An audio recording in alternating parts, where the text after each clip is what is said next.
Hello there. Kind of caught me off guard. Welcome to another exciting episode of Knife Chats with Tobias.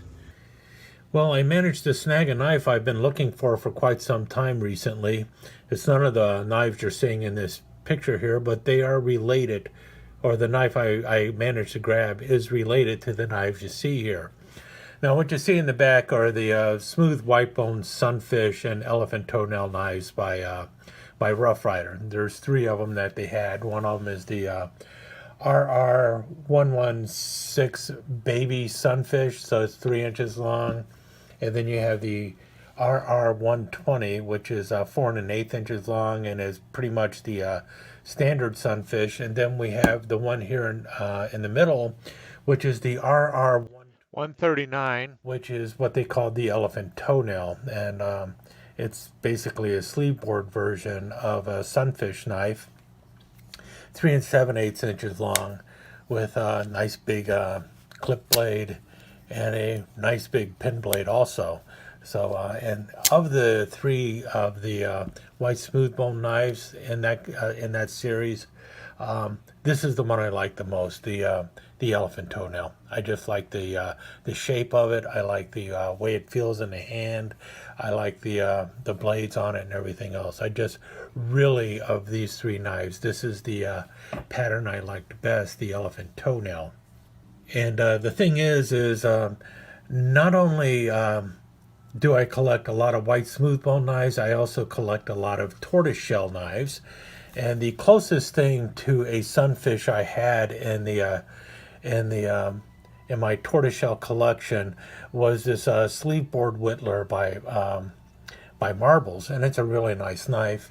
You got a nice spear blade there with a nice wedge on the top of it there, and then you've got two matching pin blades. Very tight spring on this thing.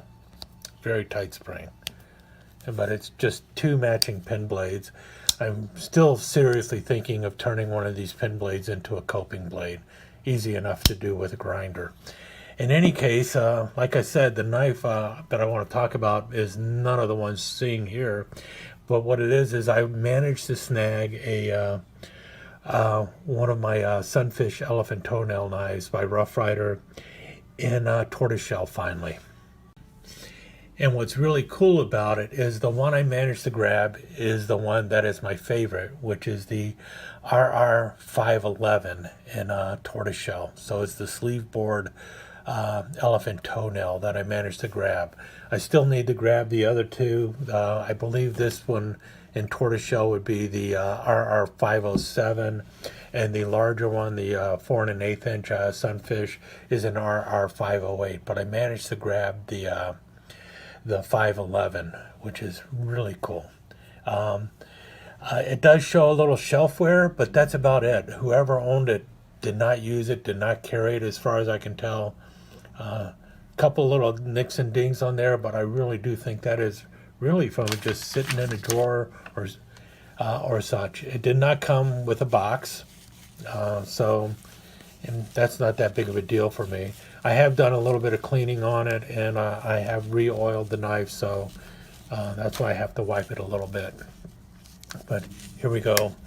There's the big old Spearmaster blade, and if you notice, it's got the tested sharp RR anvil on the blade. That's the blade edge for it, and it's got the old style Rough Rider signature for the tang stamp. And that blade edge differs from what you see on the older white smooth bone knives. Notice this one had the always ready, and then the horseshoe out at the front. Now the one on the early elephant toenail had no blade edge at all. So, but this one has the blade edge, the anvil blade edge, which is pretty cool. And I don't mind these blade edges too much because, quite frankly, this is the old style blade edges that there's nothing really. It's almost like a an official knife Boy Scouts of America blade etch, where all that blade etch is there for is it's there when it's new, and then when you use the knife, it's going to wear off. I have not used this knife. I will probably pocket carry it occasionally, but I plan on trying to keep that blade etch in nice pristine condition. The joints on it are a little tight. I'm still working on it, and I think that's mainly because of it's sitting on a shelf for several years, and the oil and everything drying up in it. So it'll work its way out and get much better and much smoother. You notice you got the tortoise shell on there, and it's just held on by 3 pins, and then you got the old style round horseshoe shield on there, and single ringed big old nickel silver bolsters, brass liners, and the double back springs going on for this knife. But yeah, I'm really happy to have it. Feels good in the hand, and I have a feeling that when I got this on an open eBay bid, and I have a feeling I was bidding against a fellow YouTuber out there, and if that's the case, I'm sorry you lost, but I'm also happy I won, because this is a knife that I really wanted in my collection badly, the ones in tortoise shell. And this is really the one that I truly, truly wanted most of all. I'm still going to be looking for the other 2 sunfish knives, the baby sunfish and the standard sunfish in tortoise shell. But the one I really wanted the most is already here.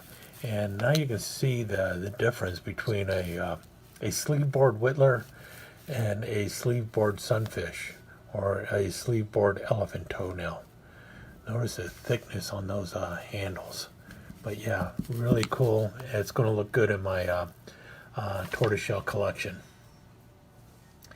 In any case, again, if that fellow YouTuber out there, and you know who you are, if you lost to me, know that you didn't lose by $1. I was willing to go much, much higher than my winning bid for this tortoiseshell elephant toenail. And well, thanks for watching, guys. Stick around for a couple slides.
Let me take just a second to thank you once again for dropping by and spending a few minutes here at Knife Chats with Tobias.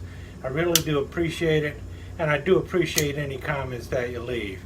So please remember to give me that thumbs up or that, you know what, And also, don't forget to subscribe and ring that notification bell so you'll know when the next episode is up and running. Thanks again for dropping by. Really do appreciate your time here.